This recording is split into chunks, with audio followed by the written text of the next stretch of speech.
It was supposed to be just another game night. Bright lights, roaring crowds, and the smell of hot dogs filling the air.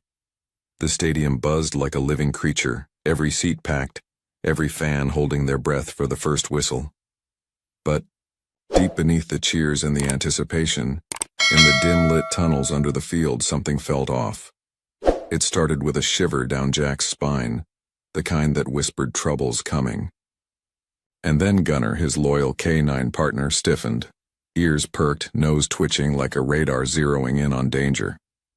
That moment, so subtle, so quick, was the kind of sign you either listened to or you lived to regret. Jack had been with the department for nearly 12 years, but in that one breathless second it wasn't the badge or the uniform that spoke. It was Gunnar's low, warning growl. That sound cut through the noise like a knife. Something was wrong. The night had started like any other at the stadium, with Jack and Gunnar patrolling the security corridors as the pre-game chaos unfolded above them. The Seaside Sharks were set to face off against the Mountain Kings in a high-stakes NFL playoff. Tension crackled in the air. This wasn't just any game. This was the kind of night where rivalries boiled over, where fists might fly and tempers ran hot. Jack had seen it all before. What he hadn't seen, yet, was the dark undercurrent swirling just out of reach. As Jack adjusted his patrol vest and Gunnar trotted beside him, they passed locker rooms humming with nervous energy, players hyping each other up, music blaring, cleats clacking on tile floors. Nothing seemed out of the ordinary until they reached the Sharks' locker room. That's when Gunnar froze. His body tensed, hackles bristled, and a low, rumbling growl started deep in his chest. Jack's heart skipped. He knew that sound. It wasn't just a "hey, there's a stranger" bark. It was a "danger is here" growl, the kind that made your stomach twist. "Easy, boy," Jack muttered, scanning the hallway. There wasn't much to see. Just a few team staffers shuffling past, a janitor wheeling a mop bucket, a delivery guy balancing a tray of Gatorade bottles. But Gunnar wasn't fooled by appearances. His nose was working overtime, sniffing the air, head tilting as if he were trying to puzzle out a scent. Jack took a step closer to the locker room door. The muffled sounds of laughter, music, and locker clatter filtered through. He was about to move on when Gunnar lunged, snout pressed to the door seam, pawing frantically like he was trying to dig his way inside. "Whoa. Gunnar, what is it?" Jack tried the door. Locked. That was odd. The locker rooms were supposed to be open for security access until the team arrived. He knocked. No response. Gunnar's growl deepened, now a sharp bark that echoed down the hallway. A few heads turned and Jack felt the prickle of unease crawl up his neck. This wasn't normal. Before he could act, a voice called from down the hall. "Hey, Jack.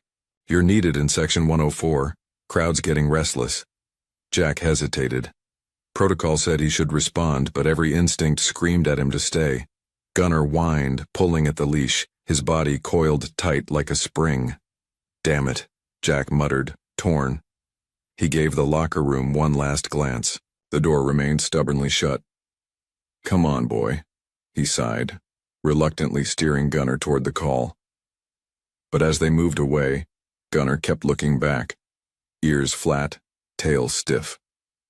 That growl, low and urgent, lingered in Jack's mind like a ticking clock. If you're hooked on stories like this, don't forget to hit that subscribe button on Heroes for Animals. We've got more real-life K9 adventures waiting for you. True heroes with paws. Back on the concourse, the game was about to kick off. Fans in Sharks jerseys spilled beer on the concrete. Kids waved foam fingers, and the anthem played loud over the speakers. But down in the tunnels, something was brewing. Jack tried to shake it off. Maybe Gunnar had picked up on a dropped hot dog or a sweaty uniform. Dogs had noses that could catch anything. Still, the way Gunnar had bristled, the sheer tension in his body didn't sit right. As they made their way toward the seating area, a figure in a Sharks hoodie brushed past them, carrying a large black equipment bag.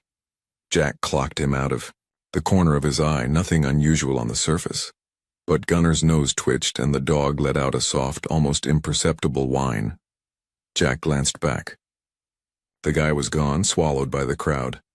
For a second, Jack thought about turning back, about telling his supervisor they needed to check that locker room again. But the noise from the stands erupted. The kickoff whistle had blown. Gunner nudged Jack's hand with his snout, looking up with those deep, alert eyes. Jack's gut clenched. Something wasn't right. And in the shadows under the stadium, the real game was just beginning. The game roared on, a tidal wave of noise rolling through the stadium like thunder on a stormy night. Fans in Sharks' blue and silver jerseys chanted, stomping in rhythm, the bleachers rattling with every tackle. Jack stood by the security post at the tunnel entrance, arms crossed, eyes sweeping the crowd. But his mind wasn't in the stands. It was still down in the locker room where Gunner had bristled like a storm about to break. Beside him, Gunner sat, unusually quiet, but his head turned every few seconds toward the service tunnels behind them. His nose twitched, sniffing the air like a living radar dish. Jack could see the tension in the dog's posture, tail stiff, ears perked, eyes sharp. It was like Gunner was waiting for something, and that waiting gnawed at Jack's gut. The stadium speakers blared a classic rock anthem as the Sharks' star quarterback, Lucas Grant, threw a deep pass downfield. The crowd exploded as the ball soared into the receiver's hands. Touchdown. Blue and silver confetti rained from the rafters and the air pulsed with excitement. But Jack wasn't cheering. He glanced at Gunner, who was now staring at a group of fans near the entrance ramp. Specifically, a man in a black hoodie clutching a duffel bag. The guy was tall, wiry, his face partially hidden by the hood. He wasn't cheering.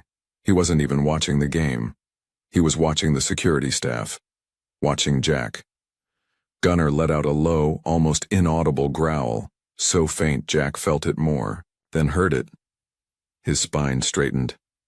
"Stay here, boy," Jack whispered, unhooking Gunner's lead for a moment and stepping toward the hoodie guy, weaving through the crowd. The man turned abruptly, blending into a group of fans moving toward the concession stands. Jack pushed after him, but the mass of people closed in, a wall of bodies jostling for nachos and hot dogs. By the time Jack cleared the tangle, the man was gone. Gunner barked sharply behind him. Jack spun. Gunner had left the post, his nose glued to the ground, tracking something. "Gunner!" Jack called, but the dog was already moving, weaving through the crowd like a missile locked onto a target. Jack shoved past fans, heart hammering, and followed. They zigzagged through the lower concourse, past the smell of pretzels and spilled beer, down a side hallway where the roar of the game dimmed to a distant thrum. Gunner stopped at a maintenance, Dower sniffing around the handle. Jack reached for the door. It wasn't locked. Inside, the hallway was dim and lined with storage lockers, cleaning supplies, and old equipment. The flickering fluorescent light buzzed overhead. Gunner moved cautiously, nose to the ground, his growl barely a whisper but sharp enough to cut through the air. Jack's radio crackled on his belt, dispatch calling for crowd control in the upper sections. "Unit 12, can you respond?" Jack hesitated, thumb hovering over the button. "Negative," he muttered and left it. Gunner led him to a locker shoved into the corner, half hidden by mop handles. The dog's nose pressed into the seam, tail stiff as a board. Jack tugged the locker open. Empty. Or so it seemed, until he looked closer. A strip of tape clung to the inside wall, and something glinted faintly in the dim light. Wires, coiled and tight, running down the back panel. Jack's breath caught. It wasn't just random junk, it was a device. His stomach dropped. He reached for his radio. "Dispatch, this is Unit 12. I need backup in the South Service Tunnel. We may have a situation."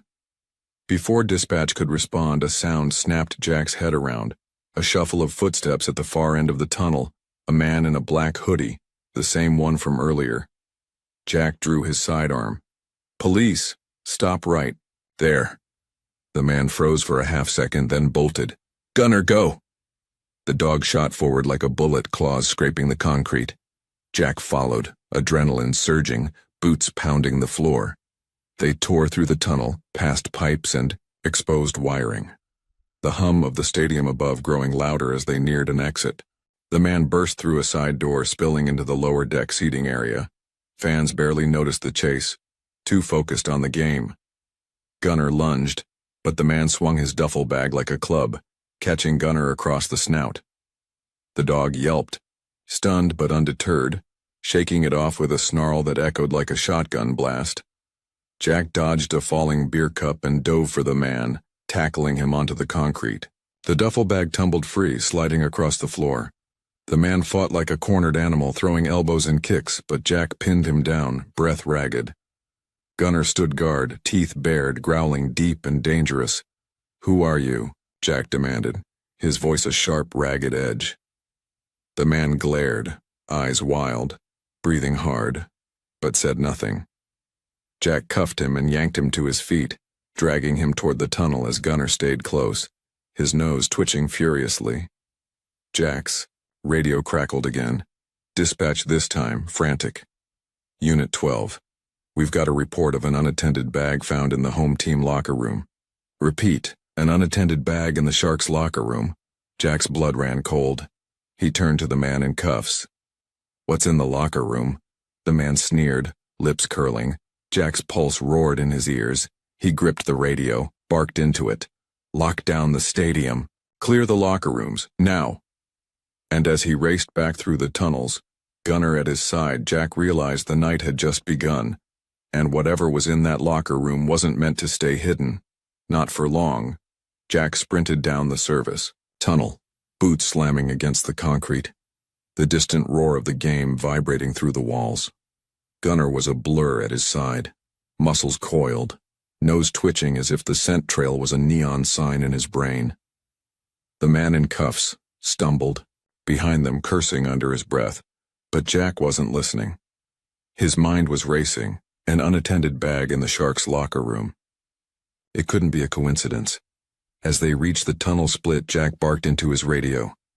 "Dispatch, I need that locker room cleared now, and get bomb squad on standby. This is priority 1. Copy, Unit 12. Locker room evacuation in progress." The words barely registered. Jack's focus narrowed, adrenaline spiking so hard it buzzed in his fingertips. Gunner yanked on the leash, nose pressed to the ground, following the trail like his life depended on it. And maybe it did. The tunnel opened up near the edge of the field. Jack's breath caught. Fans were still cheering, oblivious to the storm, brewing beneath their feet. The Sharks were up by 7, the clock ticking down toward halftime. Kids waved foam fingers, hot dogs in hand, while parents shouted over the music blasting from the speakers.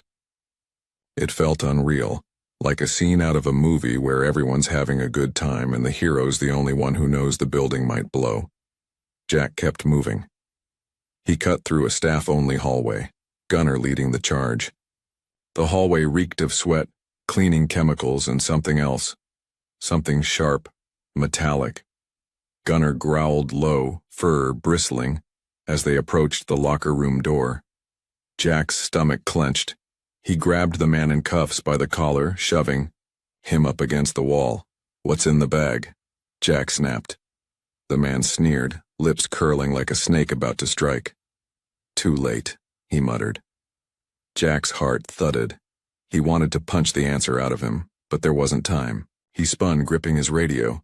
"Dispatch, I'm entering the locker room now. Bomb squad's ETA?" 10 minutes out. Jack cursed under his breath. 10 minutes might as well be an eternity. He drew his weapon, flipped the safety off. "Stay," he ordered Gunner, but the dog let out a sharp bark, refusing to back down. Jack knew better than to argue. He pushed the locker room door open. The music inside was still playing, low hip-hop beats thumping under the roar of the crowd. The room was empty, evacuated per the call, but it was a mess. Gear bags scattered, cleats on the floor, jerseys half-folded. Gunner's head snapped toward the far corner, his body tense. Jack followed his gaze. There, a black duffel bag wedged between a row of lockers. Jack's breath stilled. Every sound seemed to slow, the beat of the music, the crowd's roar, even Gunner's panting. He took a step forward, gun aimed, eyes locked on the bag. Easy, boy, Jack whispered, barely audible. Gunnar didn't move. He was a statue, locked in, nose twitching like mad. Jack lowered his radio. Dispatch, I have eyes on the bag. It's in the Shark's locker room, far corner, next to lockers 12 to 15, possible device. Copy, Unit 12. Bomb squad en route. Evacuations ongoing. Gunnar took a step forward, sniffing hard, then froze, ears flat, tail stiff. Jack recognized the signal. This is bad. He backed away slowly, heart pounding in his throat. Stay back. He called over his radio in case anyone was nearby, but then Gunnar lunged. Gunnar, Jack shouted, but it was too late. The dog leapt toward the bag, barking ferociously, nose buried deep in the fabric. Jack's heart slammed against his ribs. And then Gunnar did something Jack didn't expect. He backed off. Jack crept closer, gun-trained, and peered inside. What he saw made his blood run cold.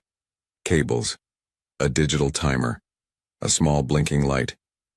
It wasn't a guess anymore. This was a bomb. Jack's mind raced. He keyed the radio, voice tight as a drum. Bomb confirmed. We have a device in the locker room. I need EOD on site now.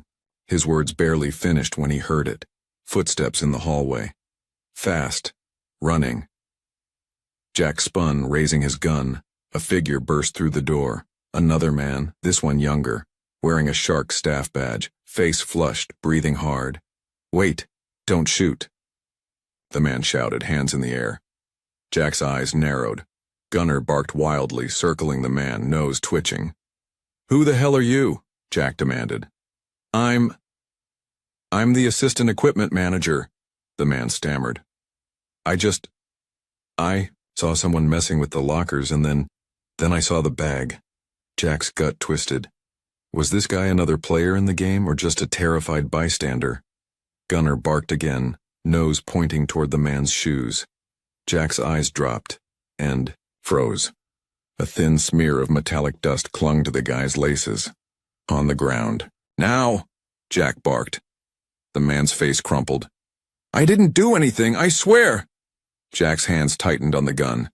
Gunnar's growl deepened, a low rumble that made the hair on Jack's arm stand up. This wasn't over. Not by a long shot. Somewhere, above them, the halftime buzzer blared. Fans cheered as the teams jogged off the field, clueless to how close they'd come to disaster. Jack's breath felt sharp in his chest. Gunnar was panting but focused, eyes locked on the bag as if he could see the clock ticking down inside. Jack keyed his radio. Dispatch, we have a confirmed device. I have a suspect in custody, but I'm not convinced we've got them all. We need to clear this entire stadium. The man on the floor whimpered, but Jack's focus was elsewhere.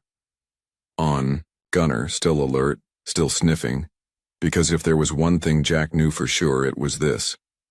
A bomb was never just a bomb, and one suspect was never the whole story. The weight of the air inside the locker room felt thicker now, like a storm, front pressing in. Jack stood frozen for a second, the bomb's blinking light searing into his brain like a warning siren.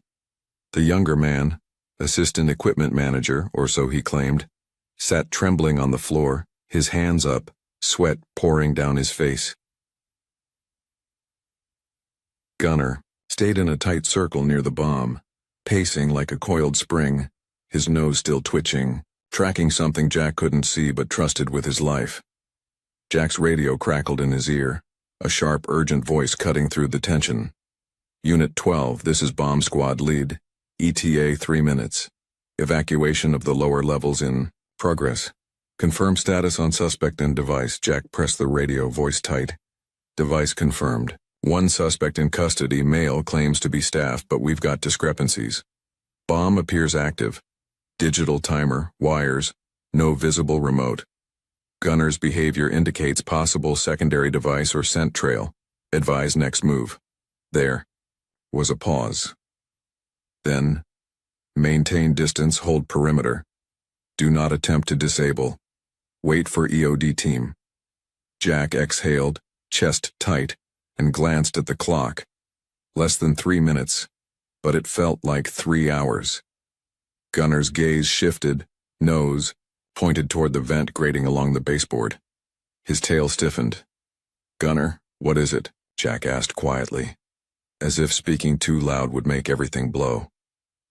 The dog's body tensed, ears swiveling. Then he growled low, a sound like a motor idling on the edge of a storm. Jack knelt, eyes narrowing at the vent. Dust. A faint trace of metallic scent in the air.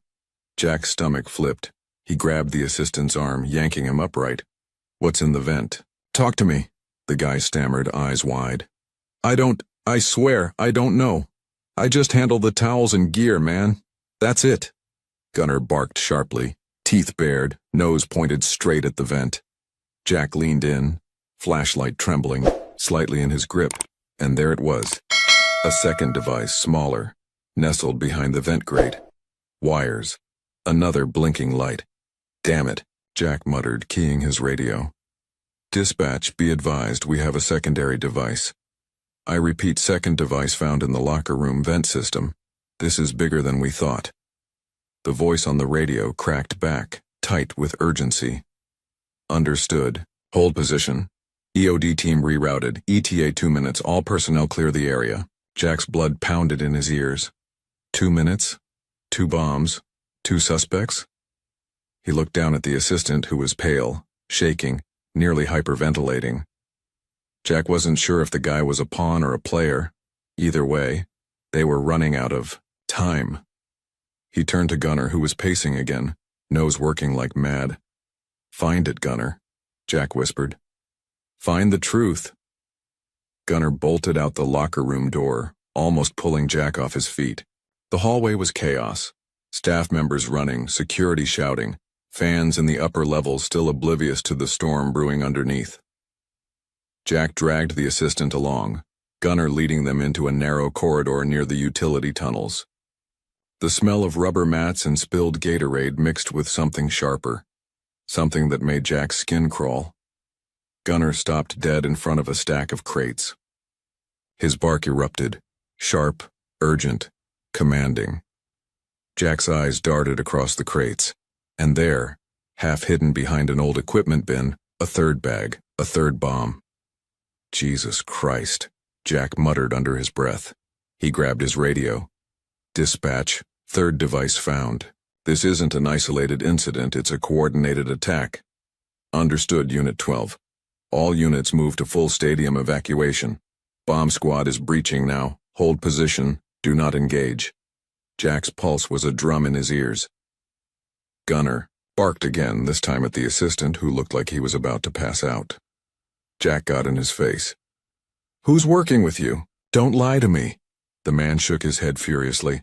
"I don't know, I'm just a runner. They told me to drop a bag near the locker room, said it was just equipment. I didn't know what was in it, I swear." Jack clenched his jaw. Gunner's behavior was clear. This guy wasn't lying, or at least he didn't think he was lying. "Who's they?" Jack pressed, voice sharp as a blade. The man's eyes darted around, panicked. "I don't know names. Some guy from the opposing team's media crew said they had clearance. He paid me cash, $500 to drop the bag." Jack's stomach twisted. He keyed his radio again. "Dispatch, check for media crew access. Opposing team. I want a list of all personnel, especially freelancers and outside contractors." Gunner let out a sudden sharp bark, pulling Jack's attention. The dog had shifted, nose to the air, tracking again. Jack felt it in his gut. This wasn't over. Not even close. If you're gripped by this story, don't miss the next part. Subscribe to Heroes for Animals, because stories like these remind us why our K9s are real-life heroes. Back in the concourse, the crowd noise shifted. Fans were starting to notice the security presence, the tension in the air.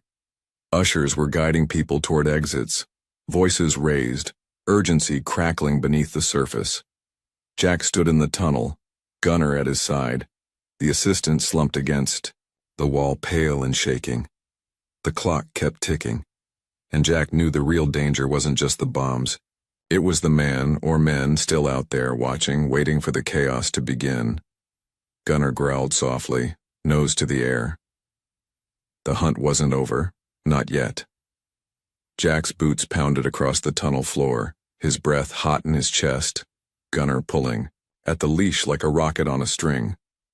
The assistant equipment guy, if that's really who he was, stumbled behind them, cuffed and half-dragged.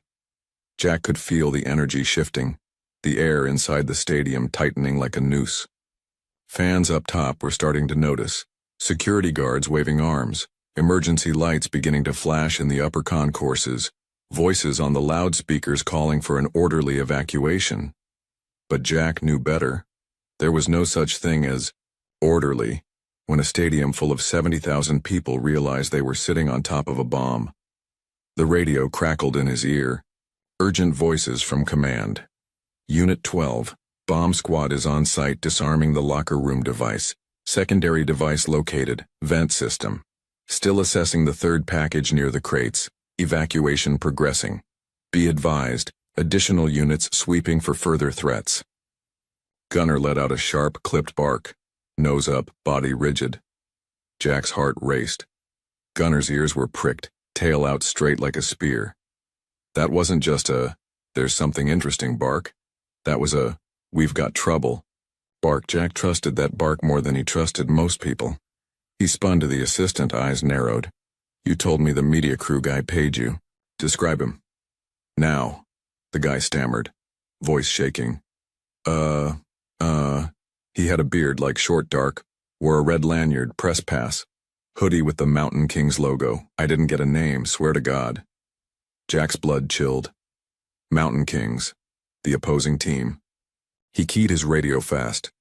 "Dispatch, I need a list of all Mountain Kings media personnel in the building. Focus on freelance contractors. Cross-check with temporary access passes issued today." "Copy, Unit 12. Working on it." Jack's gut twisted. Whoever this guy was, he wasn't some low-level errand boy. No, this had fingerprints of a much bigger operation. The bombs weren't just about causing chaos. They were part of a plan, a distraction maybe, or a way to cripple the Sharks organization, maybe worse. Gunner yanked hard on the leash, dragging Jack down another tunnel that curved beneath the lower bowl of the stadium. They passed stacks of folding chairs, plastic bins full of old banners, and cases of water bottles left behind in the rush. And then Gunner stopped. His nose hovered above a set of fresh boot prints in the dust. Jack's breath hitched. These weren't just any footprints, they led straight to a locked utility door marked electrical room, authorized personnel only. Jack stepped closer, gun raised, listening. Inside, he heard it, barely. But it was there. A faint shuffling like someone moving boxes, or wires, or... His mind snapped into focus. Gunner growled, low and menacing. Jack whispered into his radio. "Unit 12, I've got a possible hostile in the south utility corridor, electrical room. No visual confirmation yet. Request backup." Dispatch responded, voice tight. "Copy, Unit 12. Backup inbound. Bomb squad en route." Jack exhaled slowly. His grip on the gun tightened, sweat dripping down the back of his neck. "All right, Gunner," he whispered. "We do this smart. On my mark." He counted to 3 in his head, then kicked the door open, gun raised. Inside, the room exploded in a flurry of motion. Cables strung across the floor, a laptop propped on a crate, blueprints taped to the wall. A man in a Mountain Kings hoodie spun around, eyes wild, a wire in one hand, a detonator in the other. Jack fired. One sharp shot into the ceiling. "Drop it. Now," he barked, voice cutting through the chaos. Gunner lunged, barking ferociously, teeth bared. The man froze, hand trembling inches from the button. Jack's world narrowed to that one moment. His heart slammed against his ribs. "Don't you dare," he shouted, finger tight on the trigger. For a second, time seemed to stretch. Jack could see the sweat on the man's brow, the shake in his hands, the red lanyard swinging from his neck. And then, he dropped the detonator. It clattered to the floor, a sound that seemed to echo forever. Jack moved fast, slamming the guy against the wall, cuffing him with shaking hands. Gunner barked in short, triumphant bursts, circling like a sentry. The man muttered under his breath, voice low and bitter. It was supposed to be bigger than this. Jack's pulse roared in his ears. What was the plan? He demanded. The man stayed silent, but Jack could see it in his eyes. Defiance, anger, maybe even regret. Backup flooded the room. 2 SWAT officers, a bomb tech, another K-9 team. They moved quickly, securing the scene, sweeping for additional devices. Jack stepped back, gunner at his side, and exhaled a shaky breath. It wasn't over. Not yet. In the concourse above, the stadium was finally starting to clear. Families clutched each other, fans grumbled about the sudden evacuation, unaware of just how close they'd come to disaster. Jack stood there, the adrenaline finally starting to ebb, watching as Gunner paced, still alert, still sniffing, not quite ready to relax. He knelt down and ruffled the dog's ears. Good boy, Gunner, real good boy. Gunner licked his face, tail thumping once against the floor. Jack's radio crackled one last time. Unit 12. Bomb squad confirms all devices neutralized. Situation under control. Excellent work. Jack closed his eyes for a beat, the weight of it all settling in. But even as the relief washed over him, he knew the real question still hung in the air. Who had ordered the attack? And why? And somewhere, in the quiet beyond the noise, the answer was still waiting. The stadium lights flickered back to full power as the last of the fans trickled out, escorted by security in high-visibility vests. The once roaring arena now hummed, with the distant buzz of cleanup crews and the clatter of maintenance carts echoing through the empty corridors. It was over, at least on the surface. Jack stood near the 50-yard line, staring up at the jumbotron where highlights from earlier plays looped on mute. The chaos of the night still pulsed in his chest, but the adrenaline was fading, leaving behind an ache deep in his bones. Gunner sat at his side, panting softly, his ears twitching with every distant sound, but his eyes, those sharp, knowing eyes, never left Jack's face. The bomb squad had given the all-clear. The devices, 3 in total, had been safely disarmed. No one hurt, no lives lost. It was a win, by every metric that mattered. And yet, the knot in Jack's gut wouldn't let go. He found himself replaying every moment. Gunner's first growl. Outside the locker room, the black hoodie in the crowd, the frantic chase through the tunnels, the chilling words from the man they'd arrested. It was supposed to be bigger than this. Bigger than what? Jack kept circling back to that question, turning it over in his mind like a puzzle piece that didn't quite fit. Back near the security command post, a supervisor handed him a folder, thin, a preliminary report. Jack flipped through it, his eyes scanning lines of text. The suspect, identified as Marcus Hale, had ties to a radical group, disgruntled ex-fans of the Mountain Kings, fed up with the league, the politics, the money. They had planned the bombs to disrupt the game, embarrass the Sharks and send a message. But the deeper Jack looked, the more the story unraveled. The names in the background weren't nobodies. There were whispers of bigger fish, corporate sponsors, rival team owners, even a connection to a high-profile sports betting ring under investigation by the FBI. The plot wasn't just about football. It was about power, greed, and money. The kind of tangled web where pulling one thread could unravel the whole thing. Jack closed the folder, the weight of it settling on his shoulders. Gunner nudged his hand, sensing the heaviness in his partner's chest. Jack knelt, rubbing the dog's head, the familiar rhythm grounding him. "You saved a lot of lives tonight, Gunner," he murmured. "Couldn't have done it without you." Gunner licked his face, tail thumping against the turf, and for the first time all night, Jack let himself smile. They walked slowly back toward the exit tunnel, the field lights casting long shadows across the empty stadium. As they reached the end zone, a small group of staff members approached, some from security, others from the team. One by one they thanked Jack, but mostly they thanked Gunner, rubbing his ears, calling him a hero. A young boy in a Sharks jersey ran up, his eyes wide with awe. "Is this the dog that saved the game?" he asked, voice barely above a whisper. Jack smiled, nodding. "Yep, this is Gunner." The boy grinned, petting Gunner's head as the dog wagged his tail. For a moment, the weight of the night lifted, replaced by something lighter. Hope, maybe. Or just the simple joy of a kid meeting a real-life hero. Later, as Jack and Gunner loaded into the squad car, Jack sat for a moment in the driver's seat, staring at the reflection of the stadium in the rearview mirror. "You did good, partner," he said, glancing at Gunner in the back seat, who responded with a tired but satisfied sigh, head resting on his paws. Jack knew there would be more questions, more investigations, maybe even more threats, but for now they had won. For tonight they had kept the darkness at bay, and as they pulled away from the stadium, Jack couldn't help but wonder, how many times had heroes like Gunner saved lives, stopped disasters, and gone unnoticed by the world? How many more times would they need to do it again? Thank you for following along with this story.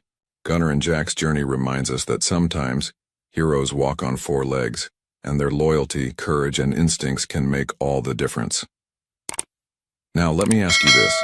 Have you ever had a moment where your gut or a loyal companion helped you avoid a disaster you didn't even see coming? Drop your thoughts in the comments, and don't forget to subscribe to Heroes for Animals for more incredible stories like this. Stay safe out there. See you in the next story.